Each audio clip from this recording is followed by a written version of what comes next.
What will the new national education policy mean for an Atmanirbhar India? We have three powerful voices in the Indian education sector discussing this. One of them is Dr. Anil Sahasrabudhe, the chairman of the AICTE. The next speaker is Dr. Shekhar C. Mande, the Director General of the CSIR. We also have Chamu Krishna Shastri, an educator who's been working for the revival of the Sanskrit language. He is a trustee and secretary of the Sanskrit Promotion Foundation. The trio will be in conversation with Daniel Timaya, chief reporter, The New Indian Express. Gentlemen, as you're well aware, today the conversation that we wanted to have is to talk about three very intrinsic facets of the new education policy. One, of course, being research, the other, of course, being rankings, and the third, of course, being Indianization and bringing our ancient culture and great wisdom into our curriculum. And to kickstart this conversation, let me first ask Dr. Shekhar C. Mande. Dr. Mande, you've had a very busy year. In fact, you were one of the first people to caution when the numbers of COVID started going down, talk about a second wave and the need for caution. And of course, you've also talked about a third wave and about the need for constant research and for these innovations to keep rolling out. Do tell us, on one hand, we've had a really fascinating year, with innovations like the ventilator project in IIT Kanpur, so many things coming from IIT Guwahati, and from your very own labs, we've had some fast-tracked projects that have really proved that India has the wherewithal and the speed to be Atmanirbhar. Where do you see the research ecosystem in India right now after this year? And looking at the kind of provisions that the new education policy has brought in, where do you see us going in the next 5 to 10 years? Basically, COVID year, if you can call it 2020, has been an enormous great teacher for all of us. I mean, not only researchers, not only academicians, but for the entire society, we have learned a great deal from this 1 year, how badly things can go if we're not careful. But thankfully, in India, things have been comparatively better compared to even the most advanced nations. I mean, that's just the tip of the iceberg. But in terms of research, it has taught us many different things. When we started running short of supplies for COVID mitigation, including, small things like PPEs, nasal swabs and all, it immediately highlighted the very fascinating aspect that we have to be self-independent.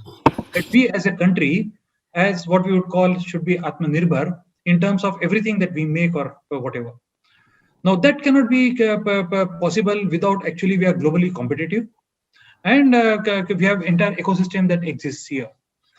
And therefore, that immediately brought in a concept what the Honorable Prime Minister calls as Atmanirbhar Bharat. And in terms of research, therefore, what we started about a year ago for COVID mitigation, many organizations, including the IIT Kanpur and all that you mentioned, and of course my own organization CSIR, our main strategy has been that we interact with the Indian industry very closely. That's number one. Number two, any technology that we develop must be developed so that every component of the technology is available in India. So that if the technology has to be deployed, it can be done very rapidly. And based on these two principles, it has brought both academia and industry together and has made aware that things can be made in India. Now, coming to the education policy, the new education policy or the National Education Policy 2020 also talks of these very critical issues. Innovations, research ecosystem, and a vibrant knowledge society, which actually inculcates creativity and critical thinking in order to encourage logical decision making and innovation. Now, this actually integrates entirely with what we have learned in the COVID. And therefore, there is a seamless integration between the education policy and what we have actually learned in terms of new technologies and things that we have developed in the COVID era. But I'm pretty sure there will also be very important views that we wait to hear from Anil Sahasrabudhe on this. Thank you. Professor Sahasrabudhe, now, it's been a very strange year for engineering institutions. It's been a strange year for all institutions in India. It's not something that anybody would have imagined that they would see in their lifetimes, this kind of a zero year as people are calling it. You've not only managed to come up with policies very fast, you've come up with rules and regulations and ways to manage how institutions run during this year in conjunction with the government and several states and whatnot. looking ahead, do you think that the way that the NEP is going to be rolled out and implemented after such a difficult year, do you think that we are going to see any sort of delay in the speed at which it is rolled out? Thank you, Daniel. Already Shekhar Mande has spoken many things about what we have been able to do, especially on the innovation front or research front. In terms of what we didn't have, we started doing it. Within a matter of few months. As far as education is concerned, very few institutions had an online teaching learning methodology adopted, and we all graduated from nothing to fully online education, which has become order of the day. We already had what is known as Swayam platform, which is a massive online open course indigenous platform where 3,000 courses are there from all fields, right from engineering, science, medicine, law, arts, crafts, design, music, everything. But however, the UGC AICT allowed 20% of the credits to be taken through this medium. Very few takers were there. But now today we have a huge number of students as well as faculty doing those courses, and they are getting accredited into their program. So I think there is a big ticket change. So even after the crisis is over and then we come out and the physical classes start, this learning which we have been able to do probably will continue in the form of blended learning, and that is the philosophy which is also adopted in the new education policy. We talk about use of technology in education. This is nothing but use of technology, and which will empower students who do not have access to a particular subject teacher in his own college or university can take a course from the best in the class from within the country. I think that is a real empowerment for students, especially in tier 2, tier 3 cities. I think that is going to catapult us into real knowledge society. Secondly, there is a huge scope for multidisciplinary nature of education, which the policy talks about. Students of engineering can take music, maybe a student of physics can take painting. So that opportunity is going to be created through this policy. And also exit and entry at any level because of either difficulty in the family, or you have not been interested, but you are thrust by your parents or some peer pressure. You want to move out and do something else. All of those things which were actually closed so far, all of these doors have been opened up by the new national education policy. The last but not the least, which Dr. Shekhar Mande said is very, very significant and important, is about becoming Atmanirbhar. How is it possible? In terms of the requirements for COVID itself, the crisis was taken care of by individual institutions, even in small place. IIT Kanpur might have developed a kit, or IIT Delhi developed a kit for testing itself, to the ventilators, to you have all types of masks which came from different organizations at very, very small cost and from very, very small places. That means we have this capability, which we had tested ground for the last 4 years in terms of Smart India Hackathon, that tier 2, tier 3 city students, in fact, they outnumber in terms of quality and quantity vis-a-vis IITs. All the prize winners we have found that they are from tier 2, tier 3 cities. Probably they never got opportunity. They would have also been having that aspiration to get into IIT, but they don't. But they have that passion, and that passion was visible in the Smart India Hackathons which we held in the last 4 years. And that is why, whether it is now Drug Discovery Hackathon going on, Samadhan, even challenges of the COVID itself were also in terms of hackathon we did conduct. This is one aspect. The second aspect is research. Innovation and research, they have to go hand in hand. And in the new education policy, there is National Research Foundation, which will give a big ticket funding, which is required for high level of research, which is going to be now substantially possible, which was difficult earlier because of the amount of funding. The Honorable Finance Minister has announced this year itself 10,000 crore, and in the next 5 years 50,000 crore rupees is earmarked for research.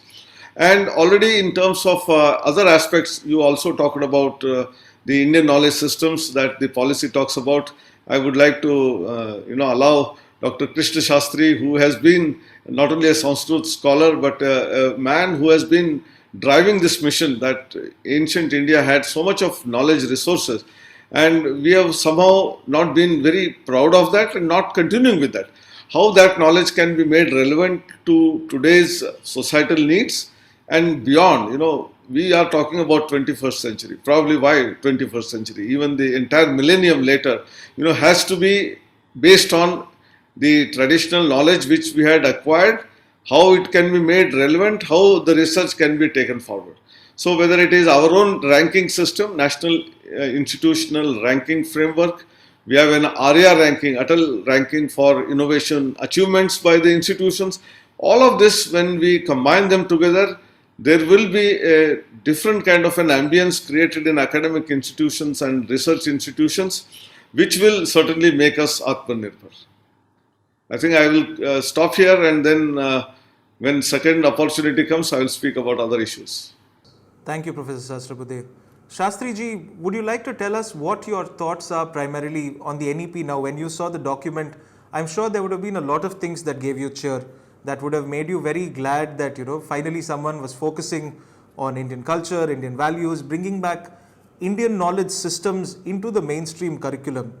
Perhaps you could tell us what you think you particularly liked about the policy and how realistic you think this will be in the next few years to come. Thank you, Mr. Daniel.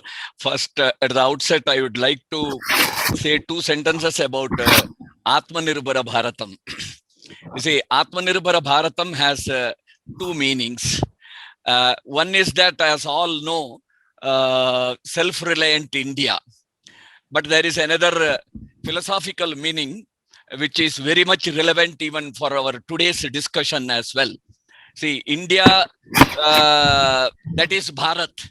There is one meaning that gives the connotation of a country or a nation. But the very word Bharatam has a great meaning.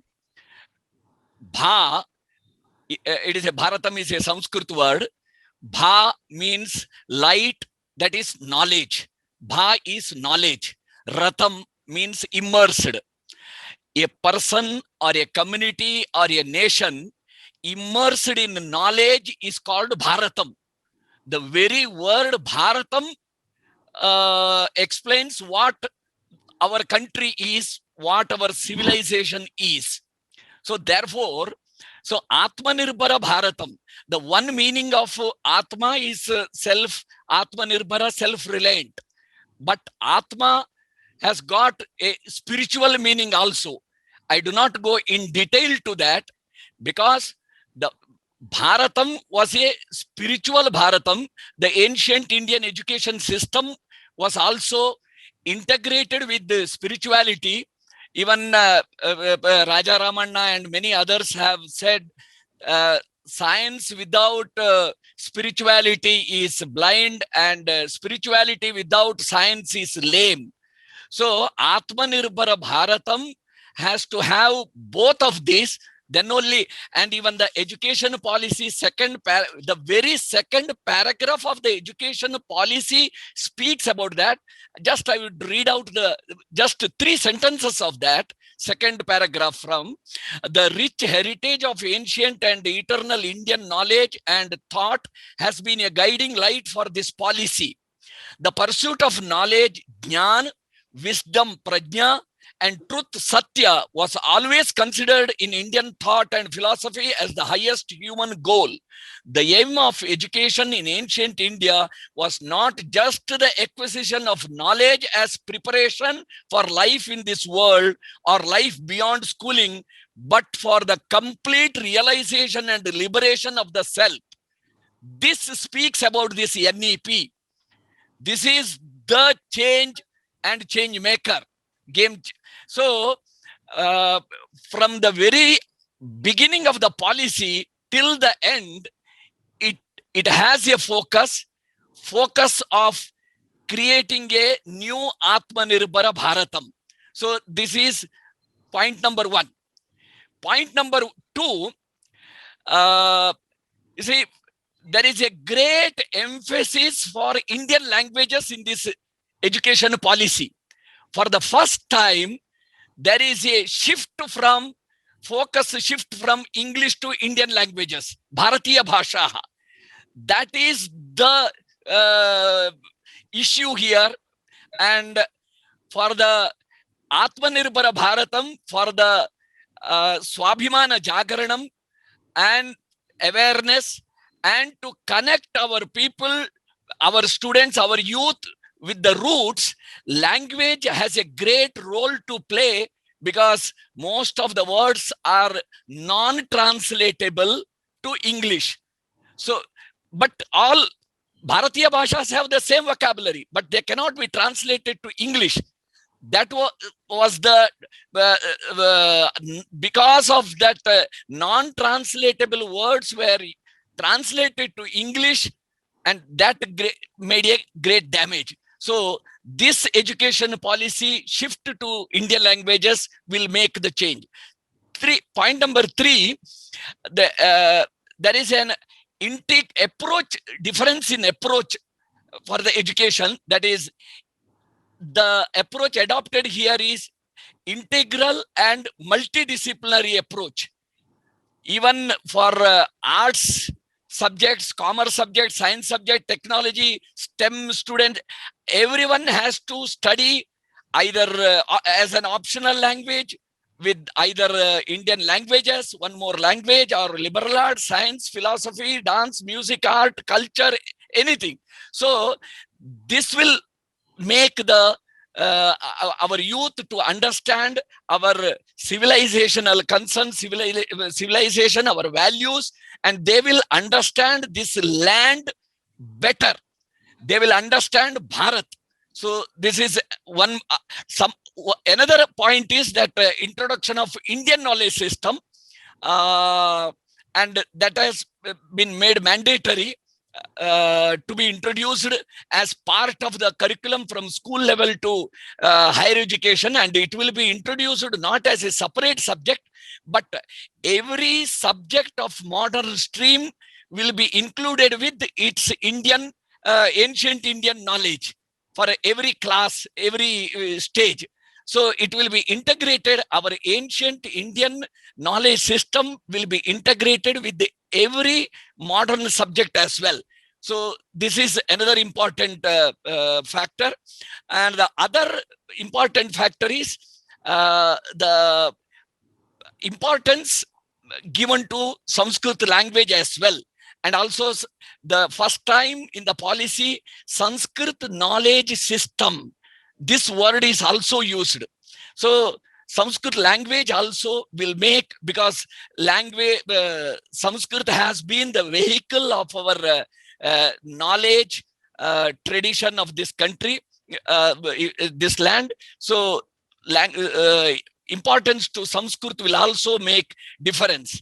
And also the ODL, online distant learning mode, will make a great difference, because experts are not available in every place, and the ODL will make every branch of knowledge accessible to every student.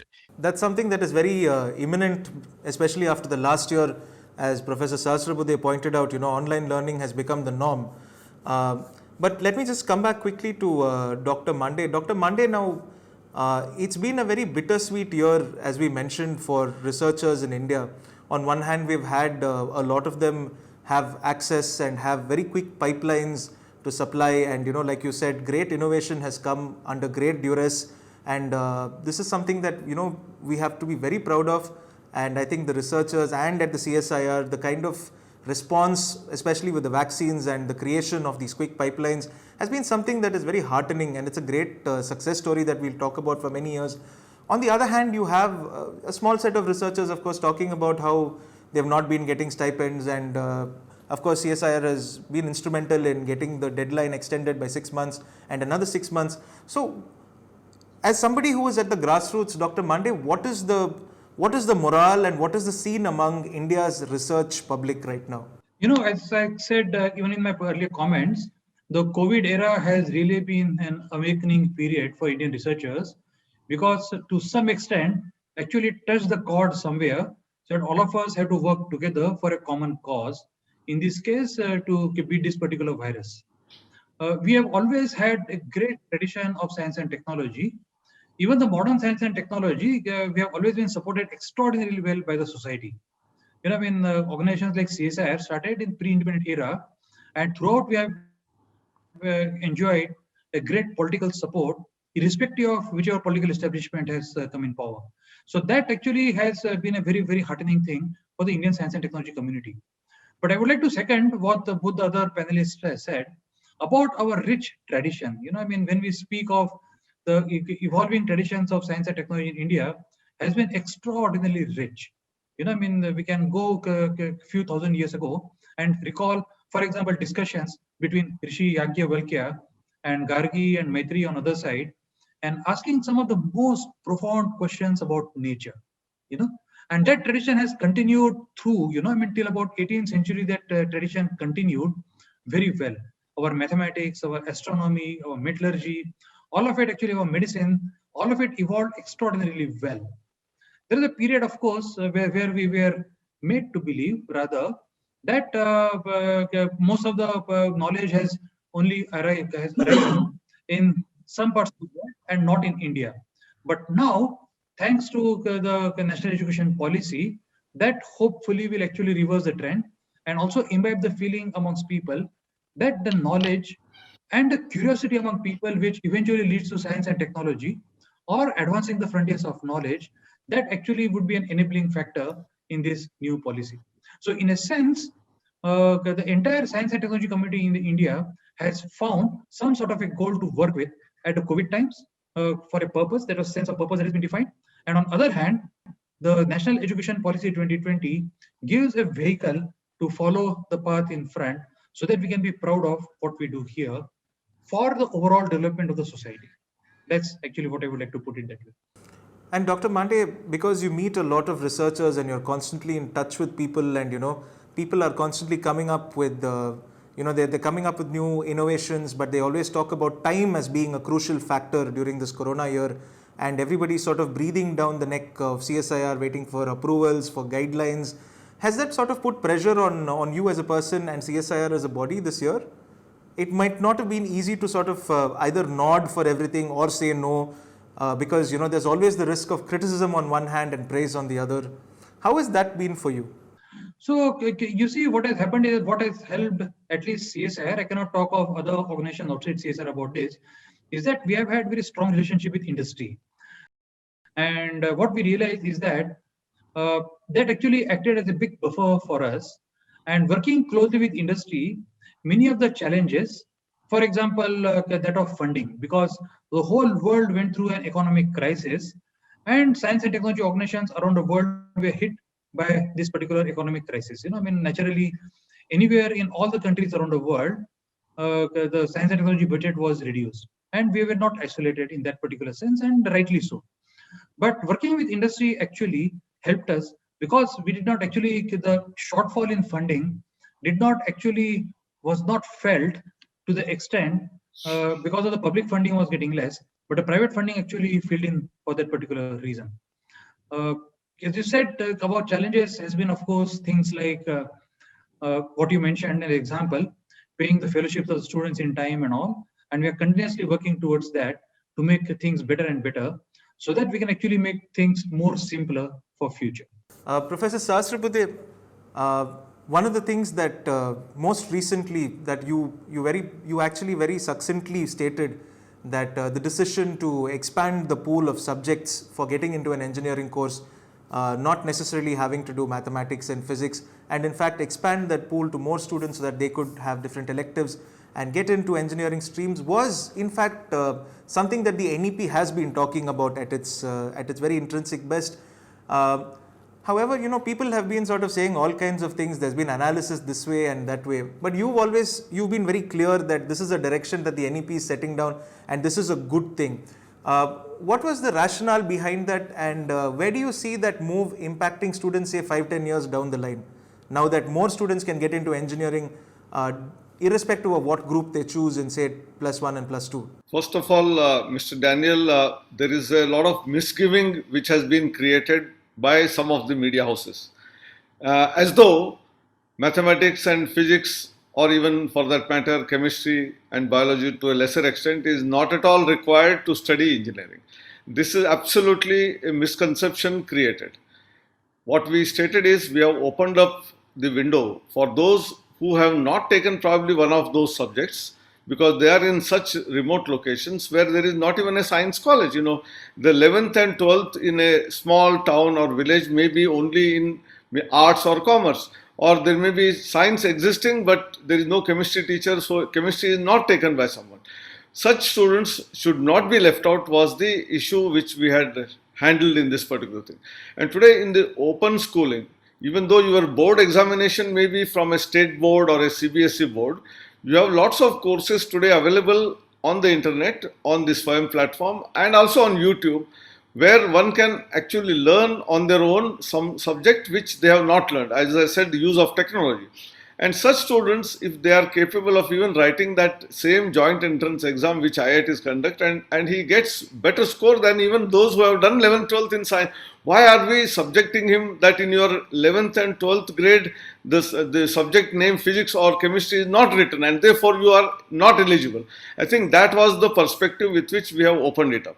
But there are always confusions, and we have also said if someone has missed out something, they must do it in their very first year when they join, and then only they will be able to understand the future higher level of mathematics and physics courses, which are also mandatory in the model curriculum, plus engineering courses which they have to undertake. I think this is the number one point which we must understand. Otherwise, we will always go on rotating that how is that an engineer can be made from out of studying only history or philosophy.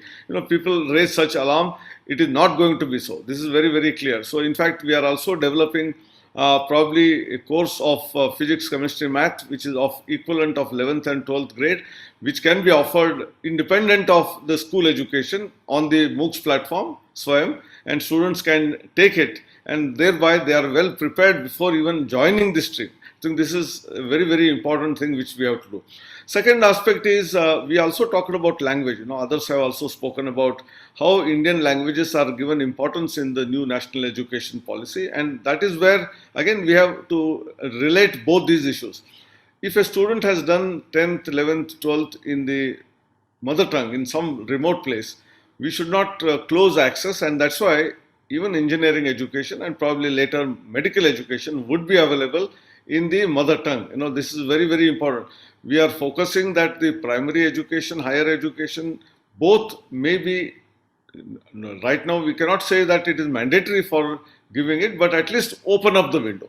And when we open it up, naturally you require textbooks, reference books, material to study beyond the classroom, and teachers training, how do they handle such classes.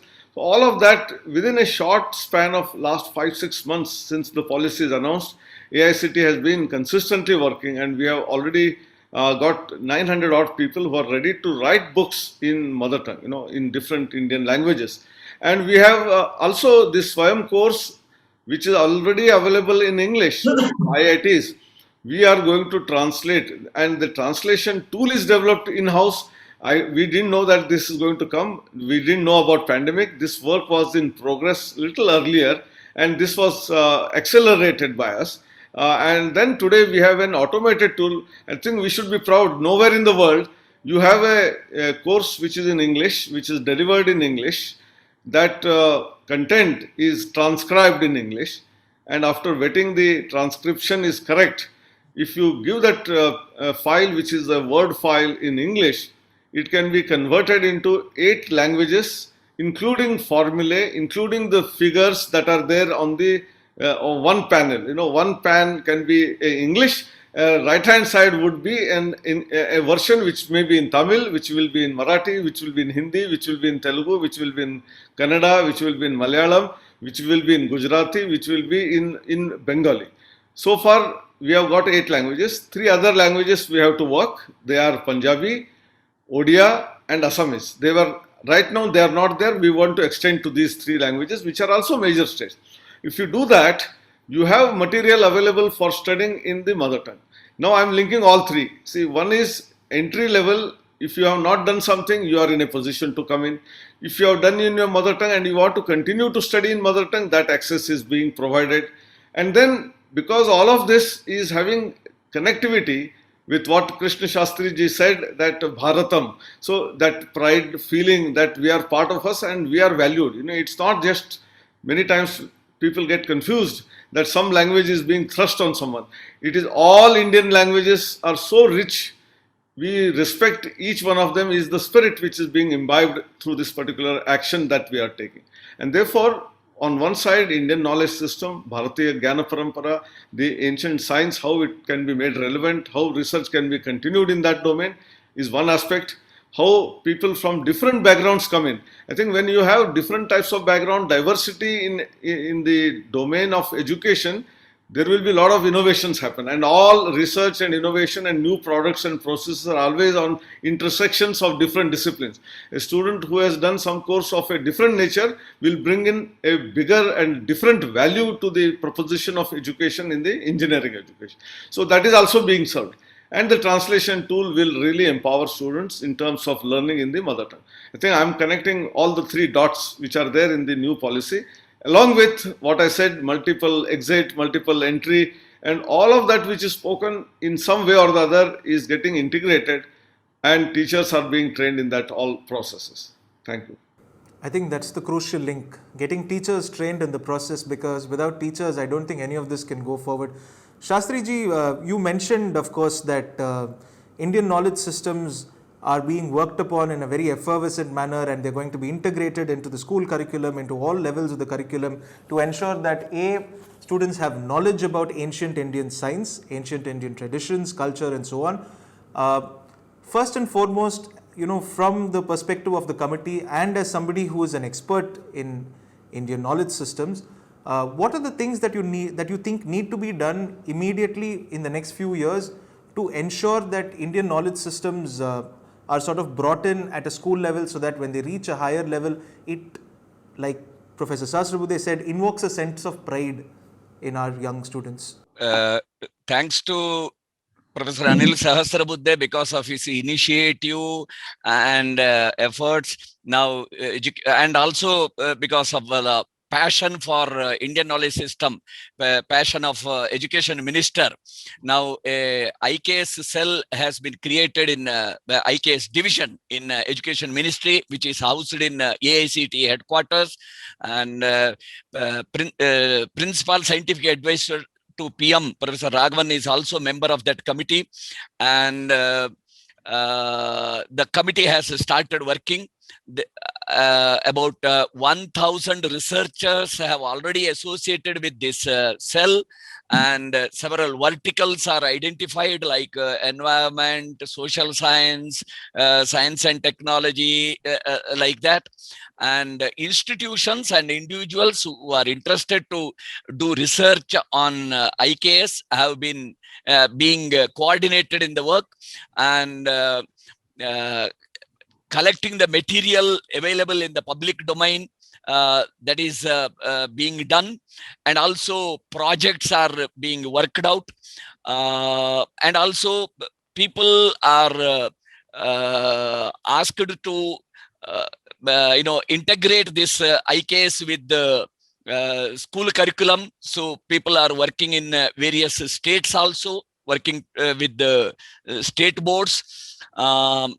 Then there will be several types of research: text-based research, then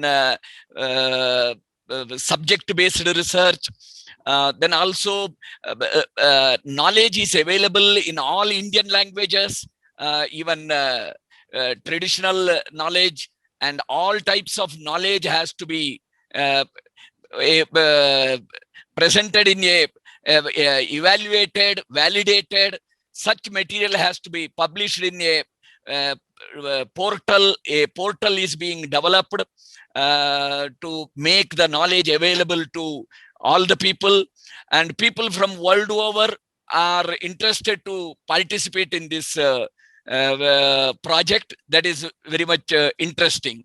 And also, subject wise, you take any branch of modern stream, you will get related material in ancient literature of all Indian languages. Such material are being now validated. One Center of Excellence for Indian Knowledge System is set up in Kharagpur IIT. Another Center of Excellence is being developed in Delhi IIT. And recently, just a week back, so many institutions, private universities and NGOs are highly interested to take up this IKS research, and workshops, seminars, lectures are being arranged all over the country. Now, IKS is a highly discussed, studied, researched subject, and thousands of people are writing research papers on IKS. That is what I would like to say. And the time has come for the rejuvenation of Bharatiya Jnana Parampara, and creating a Navabharata Nirmanam on the basis of our Bharatiya Jnana Parampara. The Nava Yuga has started. Thank you, Shastridi. That's very optimistic and something that everybody is looking forward to as well. Dr. Mande, might I just very quickly ask you this? This is a very difficult question that I'm sure you get asked all the time. You, of course, have been watching the COVID curve very, very carefully in conjunction with how the trials have been going for the vaccines, and as the vaccines have been rolled out and now they've reached almost every corner of the country. Even developed countries have called it immensely impressive the way India has rolled out the vaccine and continues to do so. However, because of the second wave that we're now sort of experiencing in pockets of the country, institutions are sort of scaling back, they're closing doors. We're hearing reports from all over the country. Tamil Nadu is a little badly hit. Maharashtra, Bhubaneswar, of course, is reeling slightly. Looking at the graph and looking at the way the numbers are going, what do you foresee for the next few months or so as far as educational institutions are concerned? So, quite rightly pointed out, the pandemic is not over. And like all pandemics, it will keep coming in waves. And the waves come in principally for 2 or 3 different reasons. One of the reasons is, of course, we become complacent when the numbers go down and we think that it's over. And that complacency actually is bad for the pandemic. So it comes back again, it hits back. The second reason, of course, is that there are mutations in the viruses that occur, which is a natural process, and that happens. And the third and most, of course, is we forget that in the pathogens like this, it spreads faster if people are in closed rooms and in non-ventilated areas and things like that. Now, having learned this thing very early on in the pandemic last year, it was natural that we went into a lockdown first, and then all the schools and colleges were actually asked to be closed down, or rather switch to online mode of teaching, what Anil Sasabudhe mentioned. And India is one of the countries that actually did it very early, as you pointed out. Correct. And even today, when it is so good to see that many of the exams and all in universities and all are actually being conducted online. And thanks to organizations like AICTE and all who have actually worked and have made this possible. You know, I mean, teaching the entire year online and having conducted exams online and all has been a real good achievement. Now, in the coming year, it's very difficult to predict unless we are confident that pandemic has gone away and it's not going to come back. I think we should be very, very careful in opening up schools, colleges, and so on and so forth. So at least the classroom teaching, we should be extraordinarily careful to open up unless we are very confident. And that confidence can be gained by multiple things. For example, we must ensure that people are vaccinated appropriately, all the school students and college students and all, so that we are confident that they will not catch the infection. We must make sure that people do follow, the students do follow COVID appropriate behavior, that even in classrooms and all, they maintain distance from each other. They wear masks continuously. And if all of this is done, it might be possible to open up schools and colleges in a very measured manner in the coming time. But let us all not forget that pandemic is not over, and let us all be extremely careful about how we behave outside our houses. Thank you, Professor Mande. Historically speaking, every pandemic that the world has faced over the last few centuries, though the time span has sort of come down with each of the diseases, whether it is Spanish flu and any of the other pandemics that we've faced, it has been shown that it does go on for a good, 2 to 3 years, if not 5 years. Do you see the same progression sort of repeating itself this time? So at the moment, it's very difficult to predict how it is going to pan out because we cannot actually say how soon we will get herd immunity. We are not getting close there anywhere. Whether the mutants which arise, are they weaker and weaker, or it is going to become endemic, as happens in many cases. Many of the diseases actually after the pandemic slowly over a period of time become endemic and it becomes seasonal and become much less deadly than this one. So at this moment, it's difficult to predict in which direction we are heading. Professor Sahasrabuddhe, your last word. Looking forward, the next few years are very exciting because we have a new national education policy coming in. AICTE, of course, has rolled out a whole host of online programs that are really sort of taking the game up and changing things. You're giving competition to some of the private players. In fact, the numbers that you've given us are very impressive, especially with the new internship program. What are some of the things that you're really looking forward to that will change the game, make India Atmanirbhar? So I think the pandemic has given us, along with that challenge, a great opportunity, which we have started exploring, exploiting, whatever you say. As in terms of even regulation, the new policy talks about regulation being light but tight. Many people ask this question to me: what is this light and tight? Like in company law, what we want to do is every institution honestly should display what all they have, and then whatever requirements are there from the regulatory body should satisfy. That's all. And if you say that we do satisfy, we should believe in them. The important part was trust was not there earlier, between regulator and the operators at the ground level. Once the trust is developed, 99% of the institutions will follow suit, and then they will declare what they do have, and students will take a choice which is absolutely according to what they expected. Whereas there will be still 1 or 2% of those institutions who would be probably giving fake information, and that is where the regulatory body has the job that when complaints come, we will have to do action. And that action today need not be even by visiting the campuses, because there are lots of corruption charges when experts go and visit. They demand something is the kind of thing when many times we hear.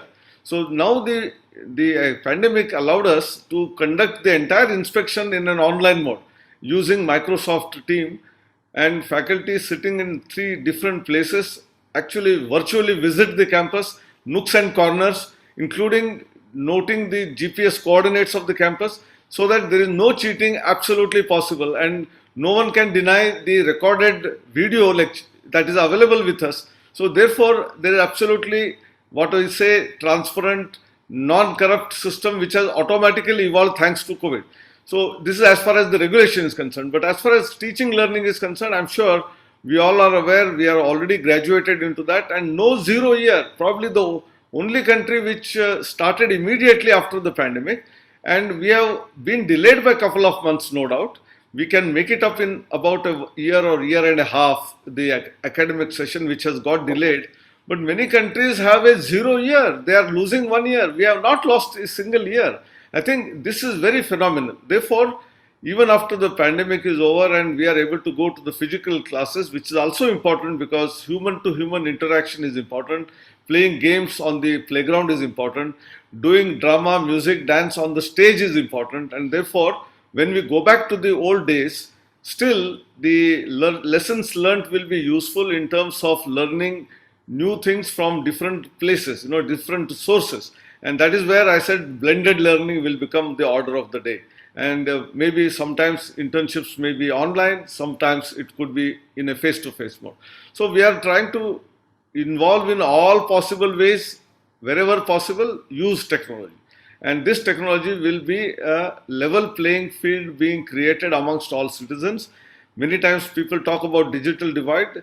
I don't think there will be any digital divide for 2 reasons. One is we have been constantly increasing the reach in terms of fiber connectivity to nooks and corners of the country.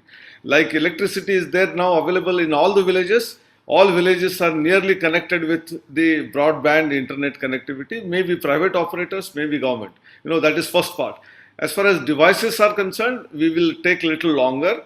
People can donate devices. Many IT companies who change their computers and laptops every 5 years, 4 years, the devices which have been surrendered by them can be used by children who cannot afford to have the devices. people who have smartphones, at least 7, 8 of them lying in their homes, can be donated to the college library or a school library, and the poor children who cannot afford, the functional phones can be used. And therefore, one side device, the other side connectivity. If these are two taken care of, education will be accessible. We talk about equity, access, and to the nooks and corners, and really 50% of the GR which we are envisaging in the next 10-15 years is a reality which is possible. Truly, it's an age of opportunity in the land of opportunity. Thank you very much for your time, gentlemen. It's been a pleasure talking to you. Thank you, Dr. Mande. Thank you, Professor Sahasrabudhe, and thank you, Mr. Shastri. It's been a real pleasure. Thank you. Please stay safe.